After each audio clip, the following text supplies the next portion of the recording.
Friends, जैसा कि आप सब लोगों को पता है कि 10th के एग्जाम आ रहे हैं फाइनल,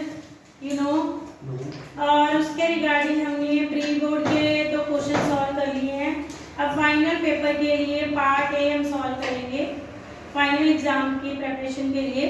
तो मैं सॉल्व कर रही हूँ पोलस्टार में से पार्ट ए, जो आपका 32 मार्क्स का होगा, ठीक है, जिसमें आपको एमसीक्यूज होंगे, फिलअप्स होंगे और ट्रू फॉल्स होंगे, ठीक है।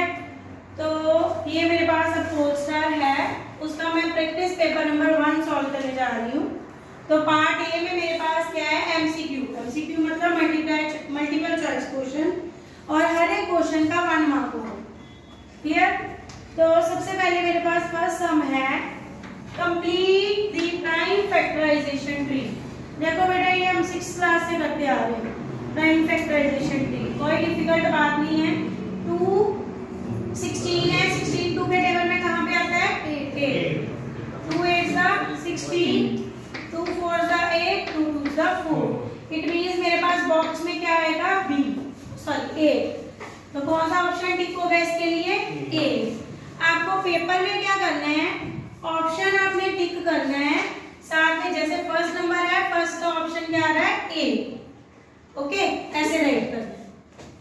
आगे सेकंड सम है, which is the linear polynomial. देखो अब लीनियर पॉलिनोमियल क्या होती है, जिसकी हाईएस्ट डिग्री क्या हो वेरिएबल की 1, वो कौन सी पॉलिनोमियल होती है, लीनियर। देखो जी, ये क्या है, ax प्लस बी, ये bx स्क्वायर प्लस सी। हमें ए बी से कुछ लेना देना नहीं है, हमने जो वेरिएबल है उसकी हाईएस्ट पावर 1 देखनी है। यहाँ पे वेरिएबल क्या है, x है, x की हाईएस्ट पावर कितनी है, 1। इधर कितनी है, स्क्वायर, इधर कितनी है, क्यूब, इधर कितनी है, square. It means linear variable क्या आ गया मेरे पास, ax प्लस b। तो सेकंड का आंसर मेरे पास क्या आ गया, a। ये जो जिसकी हाईएस्ट डिग्री होती है वो क्या होती है, क्वाड्रेटिक, ठीक है। लीनियर पॉलिनोमियल में कौन सी आ गई, ax plus b, which I have in option A. Now moving towards third sum, when the pair of linear equation has infinite many solutions. Infinite many solution, ये चैप्टर 3 में से सम में आपको infinite many solution के लिए condition क्या होती है, a1 over a2 b is equal to b1 over b2 is equal to c1 over c2। तो इसके लिए कौन सा ऑप्शन टिक होगा, सी। आपने याद रखना है, इसके लिए हमने 3 अलग-अलग क्वेश्चंस हैं जो चैप्टर 3 में डिस्कस किए हैं, unique solution, infinite many solution और एक और है, ये तीनों है। तो थर्ड का क्या आ गया मेरे पास ऑप्शन का आंसर, सी। आगे है fourth, a pair of linear equation x is equal to 2, x की वैल्यू कितनी गिवन है, 2, y is equal to 6, graphically represent dash lines. देखो जी, अब हम ये नहीं सोचेंगे ये ग्राफ पे ड्रॉ करेंगे, रफ स्केच हम अपने मन में ड्रॉ करेंगे। ऐसे देखो, सपोज ये x है, ये y है, ठीक है। ग्राफिकली इधर तो इतना क्वेश्चन बोला, x की वैल्यू कितनी बोली है, 2 0 1 2, और y की कितनी बोली है, 1 2 3 4 5 6। अब y की वैल्यू उसने कितनी बोली है, 6, तो मतलब ये लाइन आ गई, y की वैल्यू 6 है, और x की वैल्यू कितनी बोली है उसने, 2, ये आ गई वैल्यू। अब हम इसको क्या करेंगे, अब ये देखो 2 और 6 वाला पॉइंट क्या कर रहे हैं, दोनों एक पॉइंट पे, ये x की वैल्यू 2 आ गई, y की वैल्यू क्या आ गई, 6 आ गई। इसका मतलब दोनों लाइंस क्या कर रही है, एक दूसरे को इंटरसेक्ट। तो इसका मतलब कौन सी लाइन आ जाएगी, ये इंटरसेक्टेड 2 6 2 लिख देंगे, रॉन्ग हो जाएगा। क्यों, क्योंकि पहले हमेशा x वाला पॉइंट लिखते हैं, फिर हमेशा y वाला लिखते हैं। तो x वाली वैल्यू कितनी है मेरी, 2, और y वाली वैल्यू कितनी है, 6। तो आंसर इसका ऑप्शन क्या आ जाएगा मेरे पास, फोर्थ का डी। हाँ जी, आगे हम सॉल्व करेंगे सेम पार्ट ए का ही fifth sum, the equation 2x square plus ax plus 3 is equal to 0 has 2 equal roots. यहाँ पे मेरे पास कौन सी कंडीशन आ गई, इक्वल रूट्स। अब इक्वल रूट्स हम कैसे फाइंड करेंगे, देखो ये सबसे पहले हमें जब भी इक्वल रूट्स आ जाए, चैप्टर 4 का सम है ना, तो चैप्टर 4 के सम इक्वल रूट्स के लिए मेरे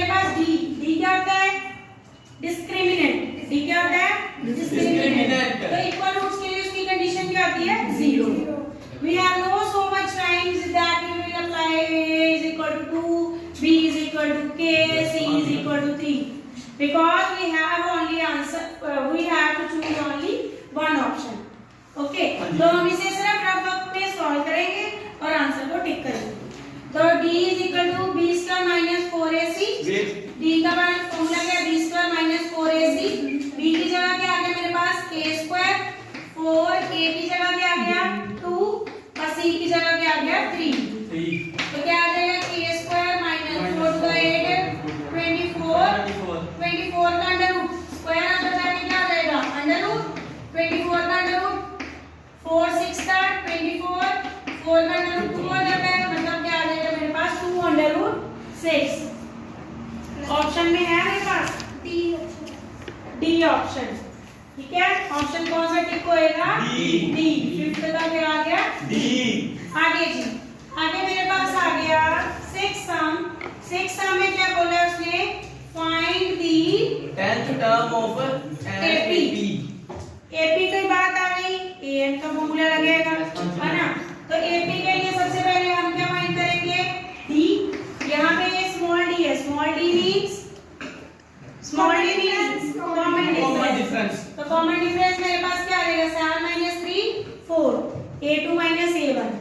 ठीक है, 10th टर्म फाइंड करनी है। 10th term a10 is equal to a plus 90। तो क्या आ जाएगा? a कितना है? 3 9 मल्टीप्लाई d, d कितना है? 4। तो कितना आ गया? 3 9 4 36 प्लस करके 39। तो कौन सा ऑप्शन आ गया? सी। 6 का कौन सा ऑप्शन आ गया मेरे पास? सी। आगे आ जाएंगे हम सम नंबर 7 पे। फिर करेक्ट आंसर टिक करना है हमने, तो कैसे टिक करेंगे? देखो जी, एंगल गिवन है 60 60 80 80 40 40। कौन सा क्राइटेरिया आएगा? ए ए ए एंगल एंगल एंगल। तीनों एंगल्स इक्वल है। 7 का ऑप्शन आ गया मेरे पास बी। आगे देखो जी, ये तो ऑर्डरली सम है। Number of tangent that drawn from the external point to the circle are. हाँ जी, किसी भी सर्कल के एक्सटर्नल पॉइंट से हम कितने टेंजेंट्स ड्रॉ कर सकते हैं? 2। कितने ड्रॉ कर सकते हैं? 2। हमने ये उसमें भी किया हुआ है, थ्योरम भी की हुई है। ठीक है ना, ये एक्सटर्नल पॉइंट है, एक टेंजेंट ये आ गया, एक टेंजेंट ये आ गया। कितने टेंजेंट्स आ जाएंगे? 2। सम नंबर 9 पे if the distance between, सारे चैप्टर्स कवर किए हुए हैं मैंने। if the distance between the points, point मेरे पास कौन सा गिवन है? 2 and -2 and -1 and x is 5। find the value of x। Distance दिया है, इसका मतलब डिस्टेंस फार्मूला अप्लाई होगा, है ना? तो distance formula, who knows the distance formula? under root x2 minus x1 under root x2 minus x1 का square plus y2 minus y1 का स्क्वायर। x2 मेरे पास क्या है? -1। खड़े हो जाओ, आपने बोल के बिना मन नहीं लग रहा। खड़े हो, आंसर फार्मूला बोलो, डिस्टेंस फार्मूला। x2 की वैल्यू मेरे पास है -1 और x1 की वैल्यू कितनी है? -2 होल स्क्वायर। अब y2 की वैल्यू कितनी है? x और y1 की वैल्यू कितनी है? 2। अब दो माइनस आएंगे तो माइनस माइनस क्या हो जाएगा? प्लस। ये x1 y1, ये x2 y2। तो मेरे पास आ जाएगा -3 का स्क्वायर 9। इधर x + 2 का होल स्क्वायर कितना है? x + 2 का होल स्क्वायर। बच्चे यहाँ पे ये समझिएगा, तो डिस्टेंस उसने बोला 5, तो यहाँ पे लगेगा a² + b² + 2ab। ठीक है, a² मेरे पास क्या है? x², b क्या गया? 4 + 2x। तो इधर क्या आ जाएगा? स्क्वायर, जब भी स्क्वायर रूट आ जाए स्क्वायरिंग बोथ साइड कर देंगे, 25 आ जाएगा। 5 का स्क्वायर 25, 9 + x² प्लस, तो इधर आ जाएगा 4 + 4x। 9 और 4 को प्लस कर देंगे तो क्या आ जाएगा? 13 + x² + 4x।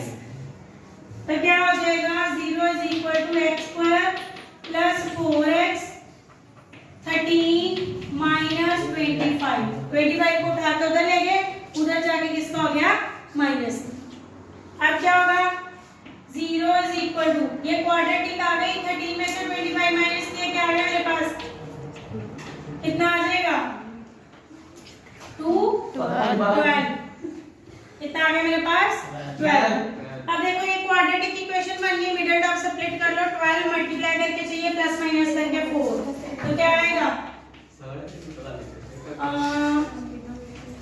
क्या आएगा ये 12 मल्टीप्लाई करके प्लस माइनस, हाँ 6 और 2 आ जाएगा, तो आ जाएगा x squared plus, will you keep quiet, yes, plus 6x minus 2x minus 12, तो आ जाएगा x squared plus 6x minus 2x plus 12x, तो मेरे पास x is equal to x plus 6, इधर कॉमन आ गया 2x प्लस 6, तो x की वैल्यू एक आ जाएगी माइनस 6, एक आ जाएगी 2, प्लस का उधर जाके माइनस का हो जाएगा, एक आ जाएगी 2 वैल्यू, तो कौन सी वैल्यू आएगी दोनों में से, मेरे पास ऑप्शन कौन सा है 2 वाला ऑप्शन है, इसका मतलब कौन सा आंसर आ जाएगा इसका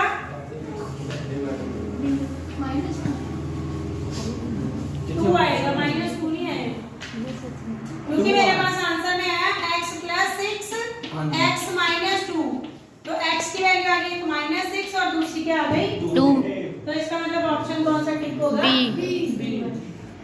हाँ जी, आगे आ गया मेरे पास if x tangent 45 sin 30 degree is equal to cos 30 degree tangent 30 degree, इनको सॉल्व करना है, x की वैल्यू फाइंड करेंगे। अब देखो जी कोई डिफिकल्ट नहीं है, x एज इट इज रहने देंगे, x एज इट इज आ गया, टेंजेंट 45 की वैल्यू पता ही नहीं हमें, टेंजेंट 45 की वैल्यू आ रहा है ना 1 sin 30 डिग्री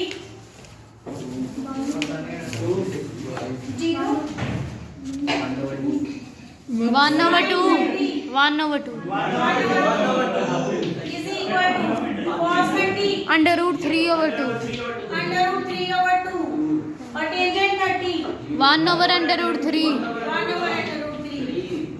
√3 से √3 कट गया, तो 2 से 2 कट गया, मेरे पास x की वैल्यू कितनी आ गई 1, ठीक है, तो कौन सा ऑप्शन ठीक होगा इसके D। लिए डी। वैल्यूज नहीं पता, यू कांट सॉल्व द सम।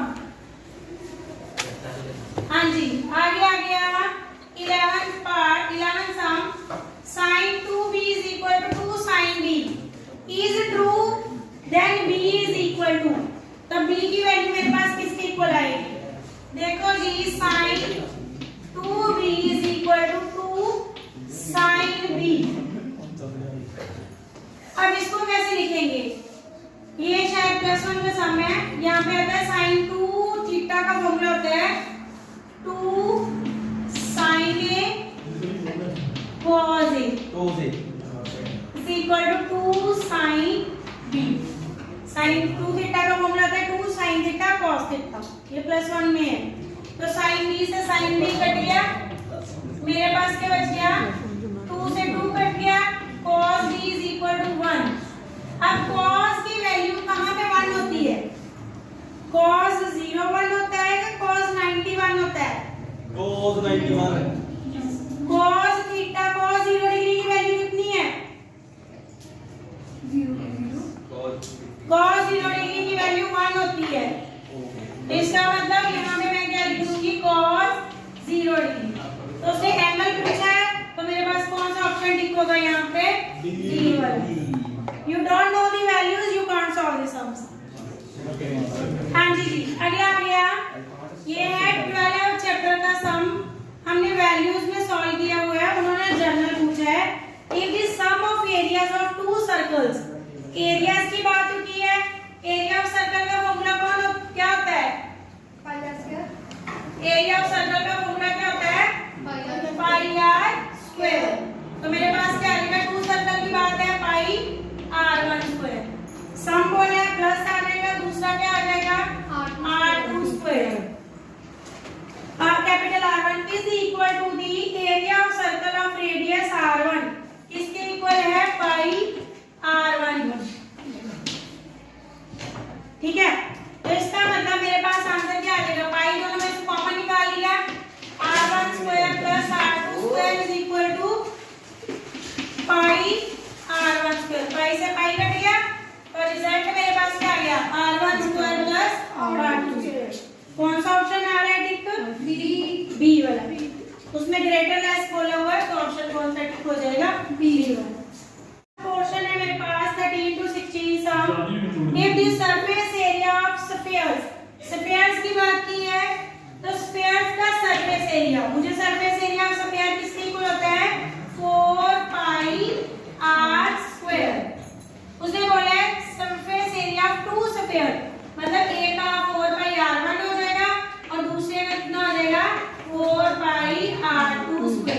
दोनों की रेशो मुझे बताई हुई है 16:9। ठीक है, इसका मतलब मेरे पास आ जाएगा 4 pi r1 square over 4 pi r2 square is equal to 16/9। Ratio आ गई, 4 पाई से 4 पाई कट गया, r1 square over r2 square, ये स्क्वायर है उधर जाके क्या हो जाएगा स्क्वायर रूट, अंडर रूट। तो वैल्यू मेरे पास r1 ओवर r2 की कितनी आ जाएगी 16 का स्क्वायर 4 और 3 का स्क्वायर 9। r1 और r2 की वैल्यू कितनी आ गई मेरे पास 4/3 या 4:3। बट उसने क्या पूछा, उनके वॉल्यूम्स की रेशो फाइंड करो। ठीक है, वॉल्यूम किसके इक्वल होता है सफेयर का, हमारे एग्जाम पास में है बट हमें फॉर्मूला कोई नहीं है। तो क्या आ जाएगा 4/3 पाई r1 क्यूब ओवर 4/3 पाई r2 क्यूब। 4/3 कट गया। अब r1 और r2 की वैल्यू मेरे पास कितनी है 4/3 का क्यूब। क्यूब क्यों आया, क्योंकि दोनों का क्यूब है। तो क्या आ जाएगा 4 का क्यूब कितना होता है 64, 3 का क्यूब 3 3 का 9 3 का 27। तो मेरे पास कौन सा ऑप्शन आ जाएगा बी 64। कई बच्चों को ये भी नहीं पता होगा 4 का क्यूब कैसे किया 64। 4 मल्टीप्लाई 4 मल्टीप्लाई 4, 4 4 दा 16, 16 4 दा 64। हाँ जी, आगे 14 sum the shape of ice cream cone. ये होता है आपने आइसक्रीम छोटे होते खाई है, बड़े होकर भी खाते ही हो। आइसक्रीम कोन की शेप, एक तो कोन होता है ना, कोन के ऊपर आपको वो आइसक्रीम भी डाल के देते हैं, तो उसकी शेप कौन सी होती है, एक तो आ गया कोन और ऊपर क्या आता है हेमिस्फीयर। कौन सा आएगा ऑप्शन डी, हेमिस्फीयर प्लस कोन। हाँ जी, द मीडियन ऑफ, मीडियन जो है 4 15 19 21 6 is, इनका मीडियन क्या होगा मेरे पास, पहले तो इसको ऑर्डर में लिखेंगे 4 6 15 19 21। मीडियन क्या आएगा, दो टर्म इधर, टोटल टर्म्स कितनी है 1 2 3 4 5 टर्म है, तो दो टर्म इधर से छोड़ दो, दो टर्म इधर से छोड़ दो, तो मीडियन मेरे पास क्या आ गया 15। इवन ऑर्डर वाला फॉर्मूला होता है फिर आपको, तो कौन सा ऑप्शन आ गया बी। हाँ जी, लास्ट पार्ट एमसीक्यूज का पार्ट ए का, probability of an event E plus probability of not an event हमेशा किसके इक्वल होती है 1। Thanks for watching.